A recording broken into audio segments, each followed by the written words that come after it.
On Friday, the 11th of June 2021, the leader of the federal political party, the People's Party of Canada, Maxime Bernier, was arrested outside St Pierre-Jolys in Manitoba on his way to an anti-lockdown rally. I want to talk about this unprecedented event on today's episode of Don't Talk TV.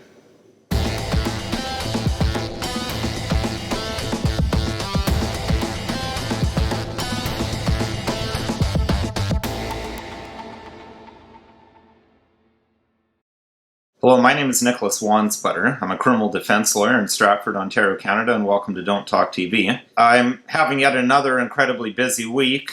I was tempted to just post on Twitter that I wasn't able to do a video this week, but I couldn't not talk about, at least briefly, the arrest of Maxime Bernier last week in Manitoba. So my apologies up front if this video isn't as polished as most of my videos, or if my thoughts aren't as coherent as they might otherwise be. But as I said, I have to say at least a few words about this from my perspective as a lawyer and as a Canadian. I've lived in Canada my whole life. Certainly during my lifetime, I haven't seen any leader of a federal political party arrested for what appears to be a largely political crime. Now, Mr. Bernier was arrested for violating Manitoba's, quite frankly, draconian COVID-19 laws. He was arrested, as I understand it, for not abiding by the curfew that Manitoba has in place for anyone arriving from out of province, including other Canadians.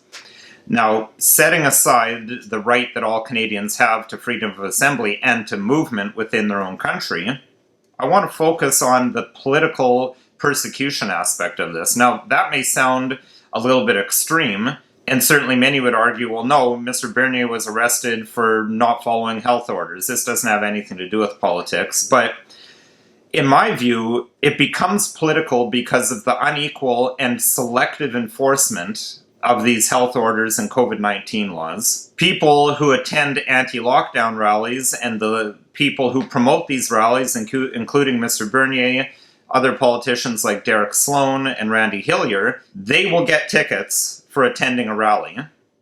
They will get tickets for organizing a rally of a few hundred people or a few thousand people.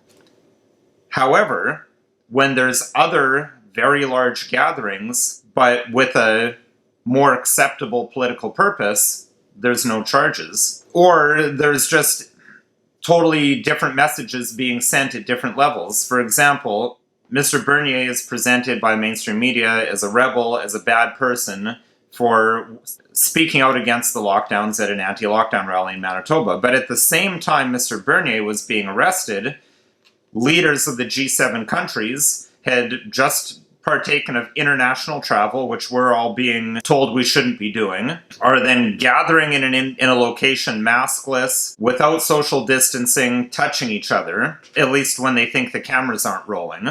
They did some photo ops where they're masked and distanced, but they're clearly not following any of the rules. Now, the argument may be, well, in Britain, those aren't the rules. But certainly, it sends a mixed message that Mr. Trudeau is only doing the right thing by attending that meeting. Mr. Bernier is a bad person for protesting against lockdowns.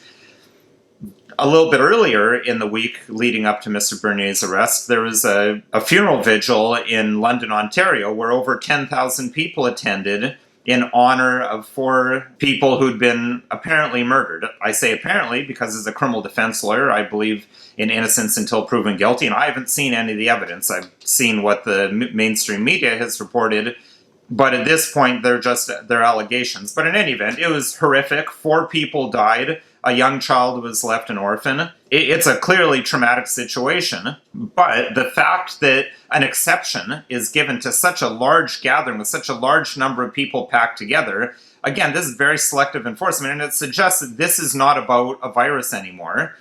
A virus doesn't care or doesn't know the purpose for which people are gathering. So it either shows a callous disregard for the safety of individuals attending that funeral and to score political points by allowing that gathering, or it's actually safe to engage in a gathering like that funeral vigil in London, Ontario. Therefore, it would also be safe for people to attend an anti-lockdown rally. Again, a virus doesn't care what your politics are or your reason for gathering. And this is why I suggest this is selective and politically motivated selection when it comes to the enforcement of these laws.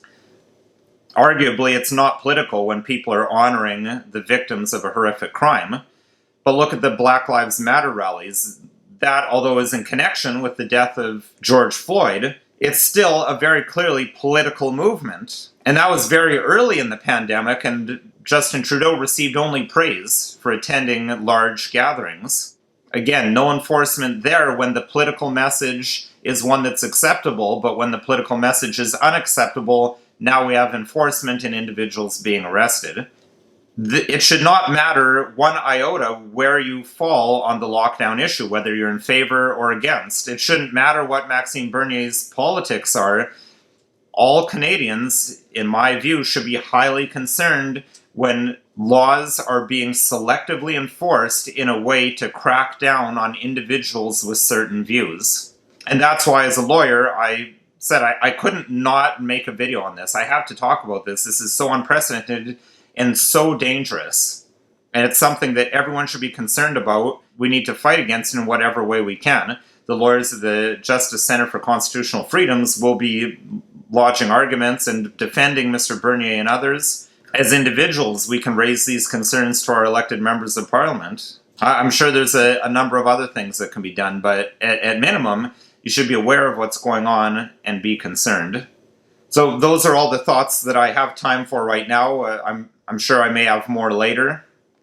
This video isn't legal advice. If you have a situation where you need legal advice, please contact a lawyer. You can call another lawyer or myself. My 1-855 number is listed below. And if you have any ideas of topics you'd like to see me cover on Don't Talk TV, please leave a comment in the comments section below or send me an email. And if you found this video at all helpful, interesting, or informative, please consider liking, sharing, and subscribing and following me on social media.